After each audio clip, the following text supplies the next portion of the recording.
Eddie House played in the NBA for 11 years. He was a champ with the Celtics. You know, Eddie, when you came into the league with the Heat, because you played in college a couple years, but I want to talk about the maturity thing because the NBA is getting younger.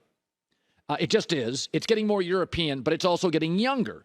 And so you're getting kids that are talented, but you're not only trying to mold their game, you're trying to mold them from young people to pros. Like, it's hard. And they're famous now. Instagram. They're getting shoe deals. I think it's our NFL guys come in at 24 years old. They often have families. They've been in a college environment for years. And by the way, most college, even great college football players, don't have to carry the franchise unless they're a quarterback. You just be a good pass rusher and you're fine. These guys have to be stars, the biggest star in a city. Go back to when you came into the league. Did you have a maturity battle? Of course. Young with money for the first time, some financial freedom. And, a handsome fella in Miami. Yes, I had some maturity problems. I did. I was out a lot. And the thing is that I had great leadership. And the team that I was on was full of veterans. I was the youngest guy on the team. You talk about my veterans were Alonzo Mourning, Tim Hardaway, Dan Marley, Don McClain, Dwayne Coswell, Cedric Ceballos, Eddie Jones, Brian Grant. So these are all older. Anthony Mason, God rest his soul. These are all older guys, right? So I'm coming in and I'm getting the tutelage of guys who've been in the league. Nowadays, when you look at the teams, when you draft these young players, their OGs or their vets are might be in the league 6 years, but they're still 25. They're still young. Yeah. And it's different from when you're 22, 23 coming into the league and your veterans are 32, 33. Right. Really, really mature. So I think that's the difference. There's not that many because the league is so young. It's not that many OGs in there to lean on. That's when you are able to get one on your roster.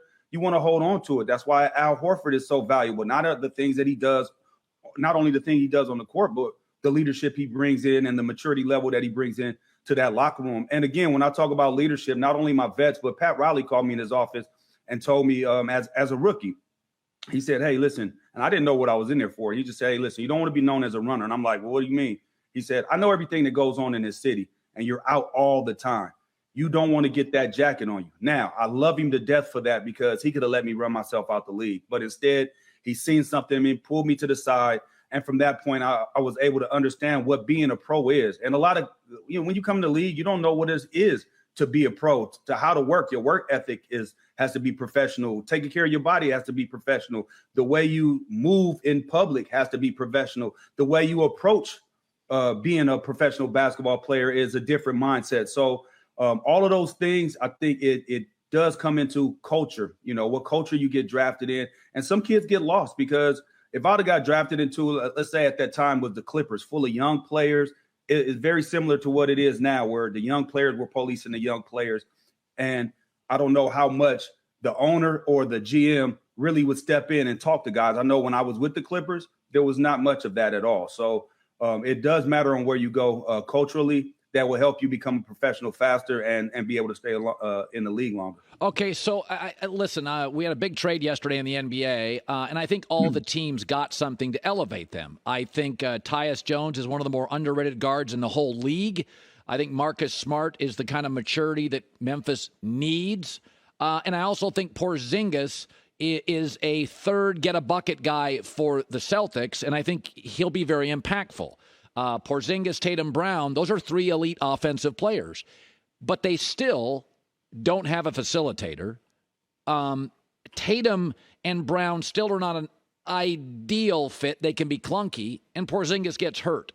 I like it, but I don't think to you, does it change their trajectory with Porziņģis? How do you view it?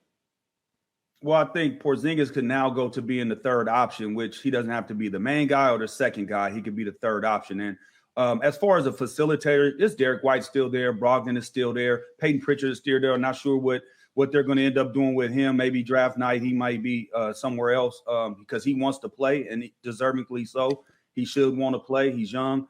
But I think that it gives a lot of versatility, and it gives Al opportunity not to have to play as much. He already was on a back-to-back restriction, but this is a guy that Porziņģis could play. He could put the ball on the deck.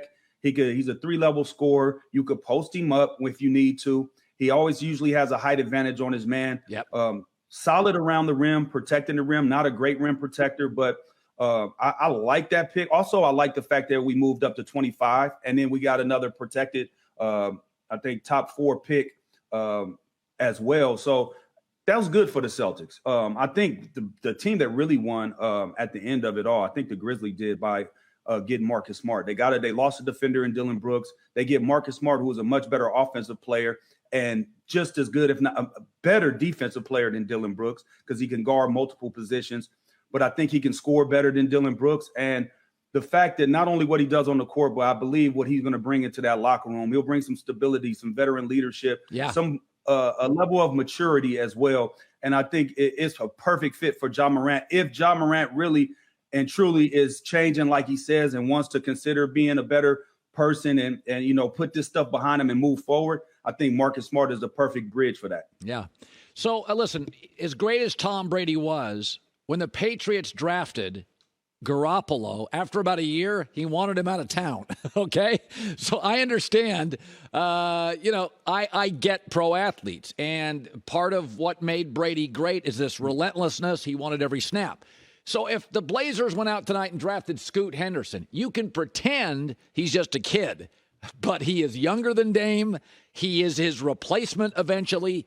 So I think I think Scoot, I do think Charlotte eventually takes the forward, Brandon Miller from Alabama. I think he's a better fit, and Scoot drops to 3. But the minute they turn in that card for Scoot Henderson, the kid's young, dynamic. It's not like he's a prospect.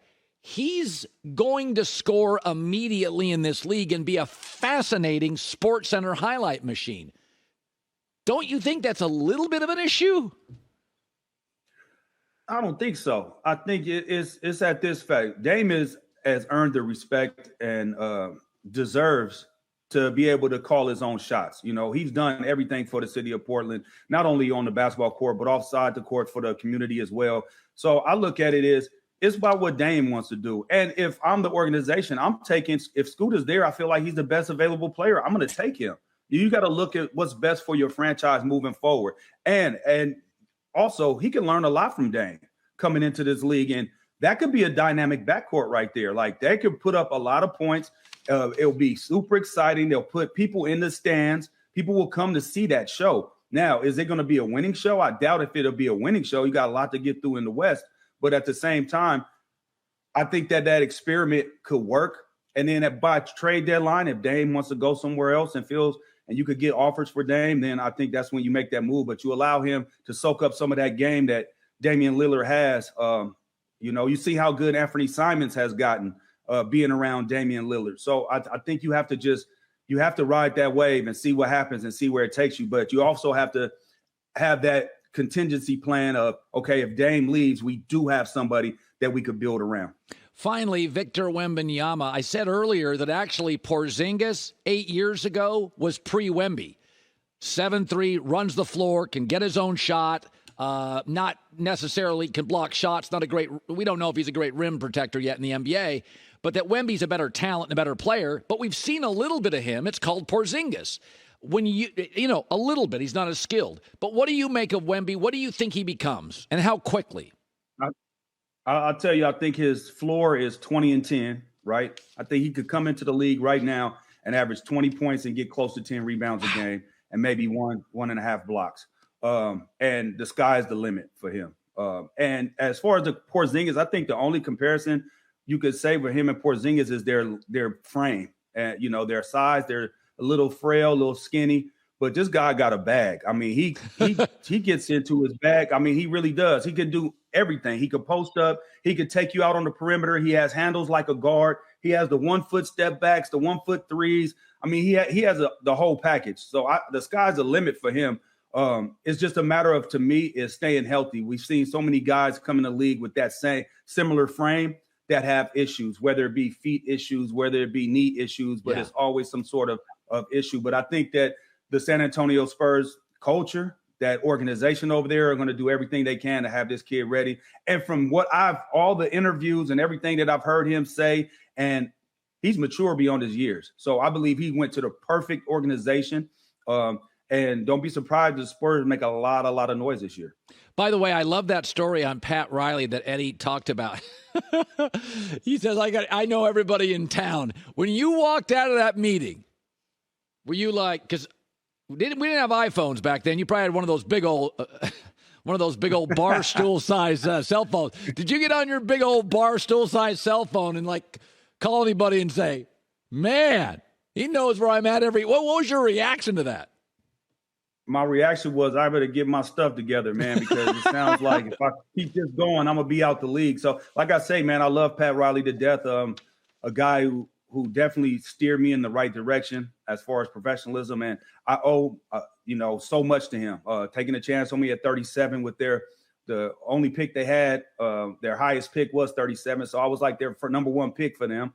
And to take the chance on me. And then, when I was slipping a little bit, to come in and check me the way he did, I wouldn't have 11 years behind me if it wasn't for the tutelage of Pat Riley and Stan Van Gundy at that. Good seeing you, Eddie, as always. Great stories. Yep, thank you. Nice seeing you too, bro. Eddie House. Wemby got the bag. He's the star. We said yesterday, if you go to the last 10 drafts, there's 3 busts at number 1. But I think if you go back to Magic 1979, there's only 10 consensus number 1 picks with no red flags. Now, John Wall was talented, but could not shoot as a guard and was played out of control. And that's his NBA career. Couldn't shoot, kind of played out of control, super talented. Ben Simmons, aloof, couldn't get into the tournament, could not shoot. Nobody liked him at LSU. They didn't like him on the Aussie team. So, those guys were really, really good and high prospects. But, Ben, usually if you're a point guard, you're verbal. Like, Ben's just aloof. He is now. So, I think Wemby is one of the only 10 that I remember, and it's Duncan, David Robinson, Hakeem, Magic, that there's no red flags. Hi, everybody. Thanks for watching. Subscribe here to get the latest from the show. Also, be sure to check out more of the best clips from The Herd or go watch a few segments from other shows on FS1.